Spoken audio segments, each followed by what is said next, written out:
question the other day, we've been in this position before. How did I think we would react? And I said, we'll see on Wednesday. And we did. And the result is very, very clear. The team that plays the hardest, the longest, wins that night. And in the ACC, that's every team you face. And we are very inconsistent with giving effort, especially at the defensive end of the floor. And we gave up 15 points in the first 5 minutes of the game. It was a very clear indication about where our mindset was. If they continued to score at that pace, they would have scored 120. So I try to tell them that at the first time out. But clearly, even at halftime, despite the messages of what we needed to do, our focus was not there. The effort was not there. The defense nor the offense was aggressive enough, smart enough to win this game. Very, very disappointing. The personality of this team is to be inconsistent. They have the ability to focus and play very well at times. They don't have the ability to do it day in and day out. Coach, Kanye said that the lack of focus starts at practice. What did you see out of this team after the Syracuse loss at practice? After the Syracuse what? After the Syracuse win, excuse me. Yeah, I think we won that game. No, on Monday, can you hear my voice? Yeah. That's my coaching voice when my team is not practicing correctly.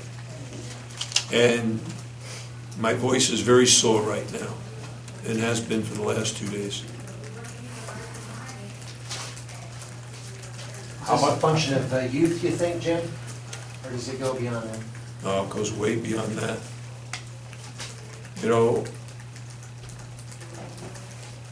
We have some young guys on the team.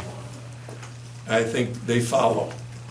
And when the upperclassmen don't practice like they should, the freshmen interpret that as they don't have to. And we've had a lot of inconsistency from our upperclassmen. Are there going to be lineup changes, do you feel? Oh, not.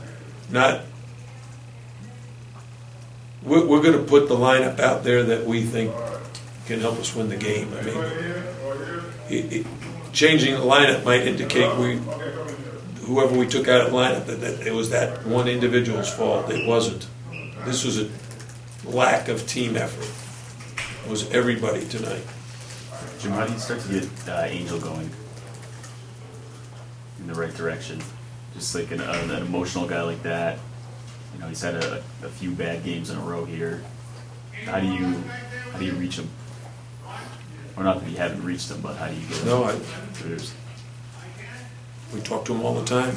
I had Coach Caputo sit down with him and be sure he'd be ready to play tonight. He came in and did some individual work on his shot.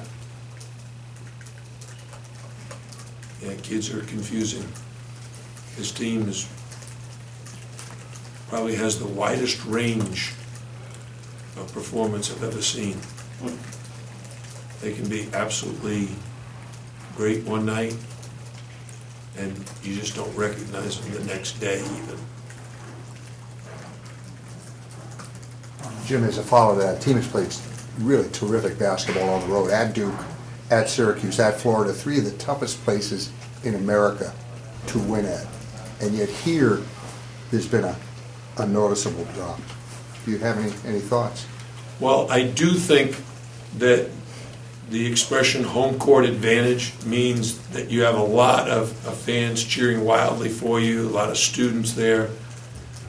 And the atmosphere in our arena tonight was certainly not what it was at Syracuse or Cameron or Florida.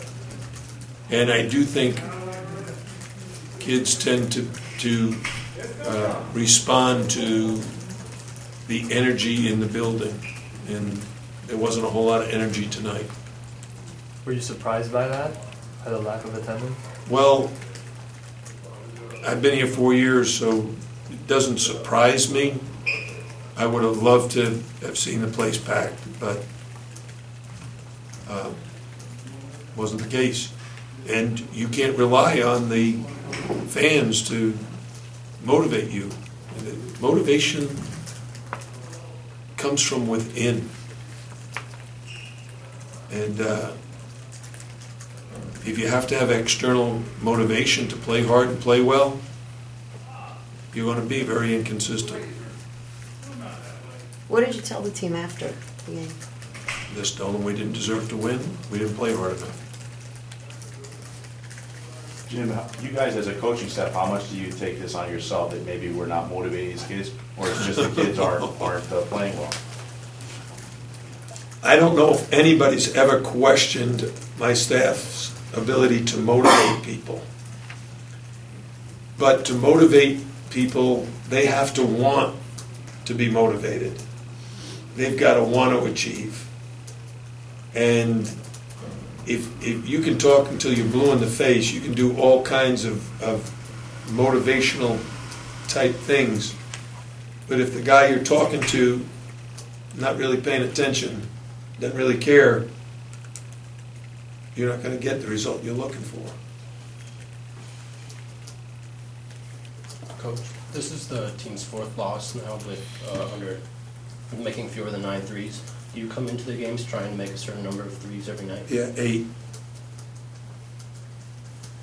It's in the game plan. Against Syracuse, we added one, said 9. But you don't shoot the ball very well when you're not ready. You don't dribble the ball well, you don't pass the ball well, you don't rebound the ball well, you don't defend the ball, you don't help. All of that is effort. So did you know the very beginning of the first practice after the Syracuse game, did you feel like there was a letdown, or there wasn't like a carryover of energy from that win? There was not.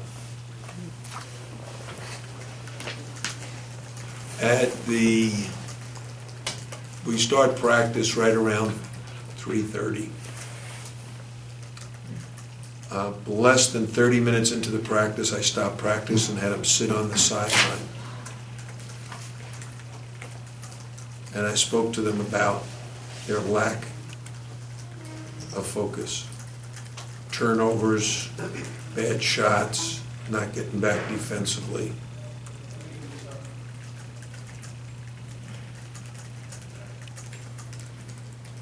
And you would think like getting back into the rankings and all that this week, coming off the Syracuse game, that this would be a big opportunity for them. I mean, you would think It that was. they would, yeah.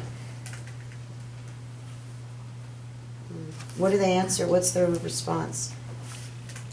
Do they have an excuse, or do they? Well, what can you say when you don't play hard? I don't feel like playing tonight.